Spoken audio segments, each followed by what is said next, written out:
and welcome back. Let's take a look at verbal abuse today. Now in Luke 6 verse 45 we read that the good person out of the good treasure of his heart produces good, and the evil person out of the evil treasure of his heart produces evil. For out of the abundance of the heart the mouth speaks.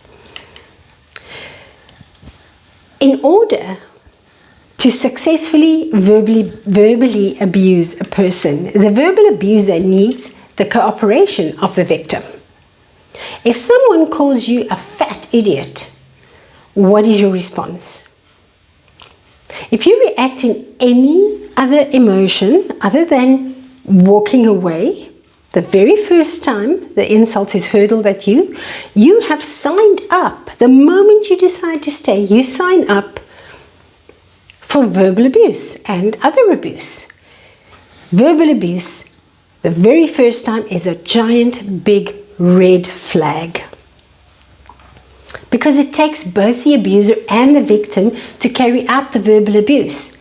The victim shares some responsibility for what happens, and the victim is not helpless when it happens the first time. You have to understand that abusers they test the water. They are looking for good supply to feed their ego.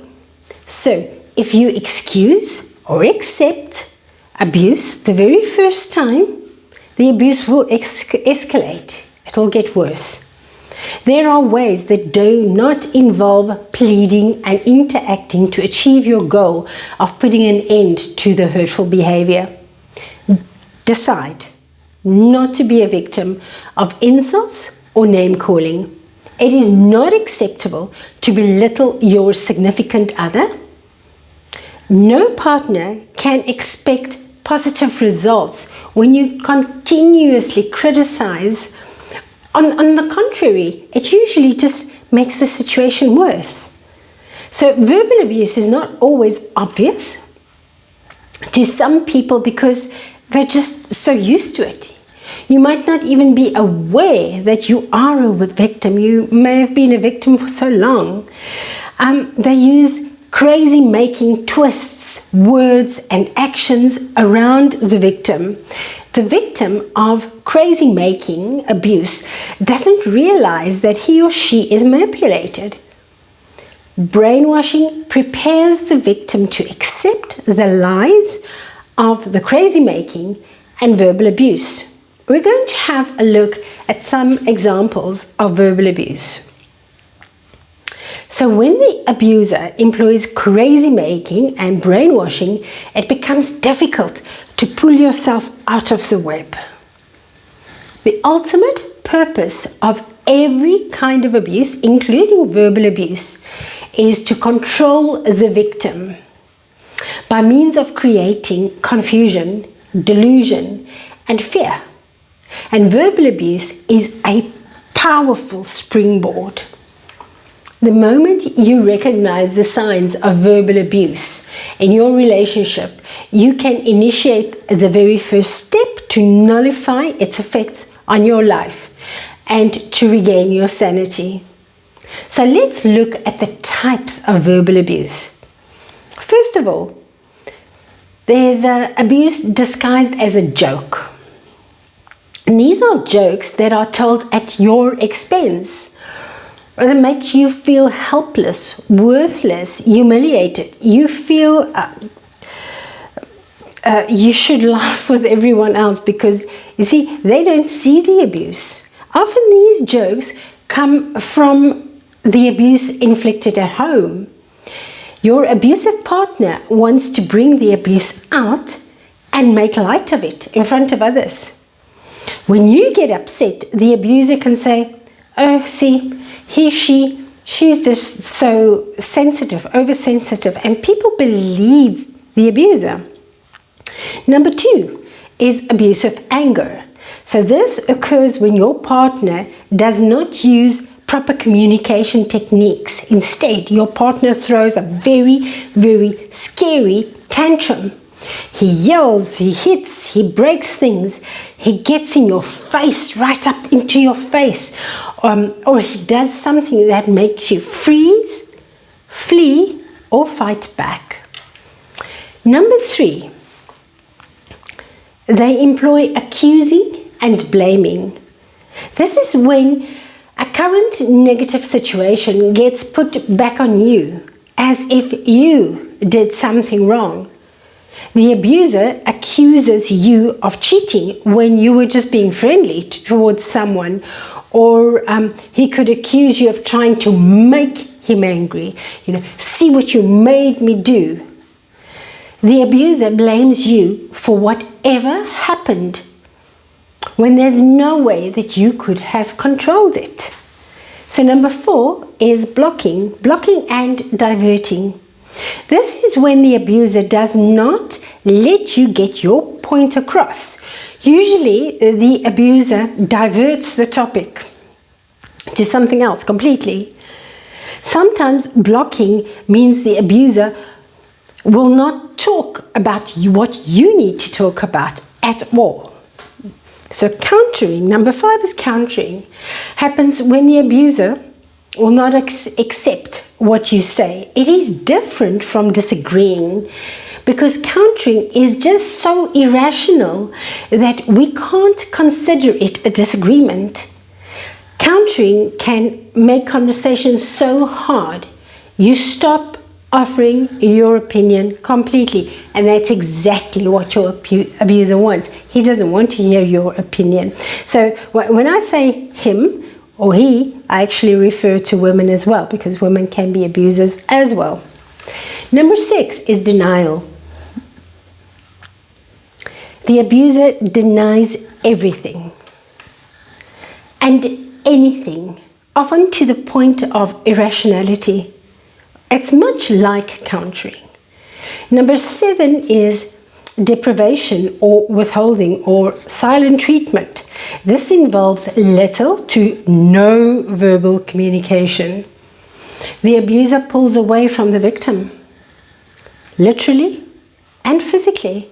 He may not speak to or touch or acknowledge the victim at all. It's like you become glass, like you're not even there. It is a very, very, very powerful form of abuse. Number 8 is discounting. When the abuser takes away from what you think, from what you say or do, so they do not have to face their poor behaviors or decisions. If the abuser can make you feel less important, then maybe you'll leave them alone to do as they please. Number 9 is forgetting, especially forgetting things that are important to you. It's another way of covertly telling you that you're unimportant, you don't matter, or that you are less than the abuser. Number 10 is judging and criticizing. The abuser will put you down without trying to hide it. The abuser will judge and criticize whether you're alone or in front of other people. Makes no difference to them. Number 11 is name calling.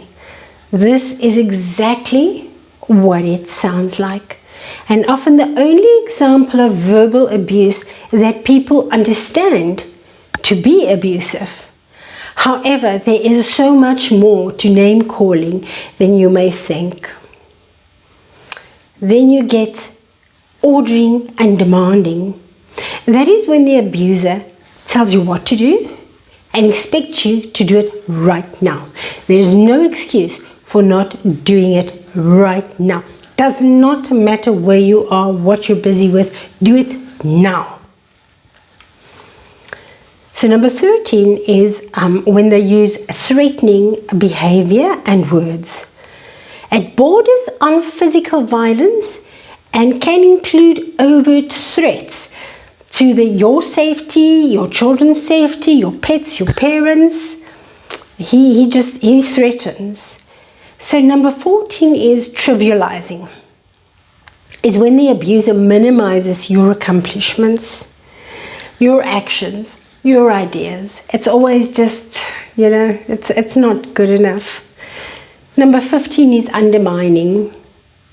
It's when your abuser goes behind your back and sabotages whatever you are working on or with, or just sabotages you in any way. So how do you stop verbal abuse? If you choose to stay in the relationship, get therapy for both parties, victim and abuser. And if there are children, please get therapy for them as well. Remember that if you allow the abuse to continue, you are teaching your children that abuse is normal. The only way to deal effectively with abuse is to use language, including body language, to make it absolutely crystal clear to the abuser that the abuse will no longer be tolerated and that you will no longer be serving as an abuse victim. Changing your reaction to verbal abuse will change your relationship and lead to a stronger sense of self for you. After you know what you're listening out for, your abuser won't be able to get away with trying to fool you anymore.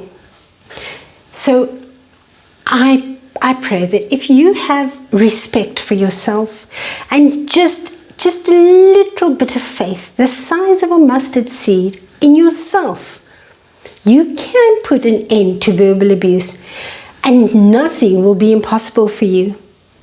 And remember, please, if you see this sign, please help. Please help. Someone is telling you that they are being abused in their domestic situation. Love you lots. Until next time, stay safe. Bye-bye.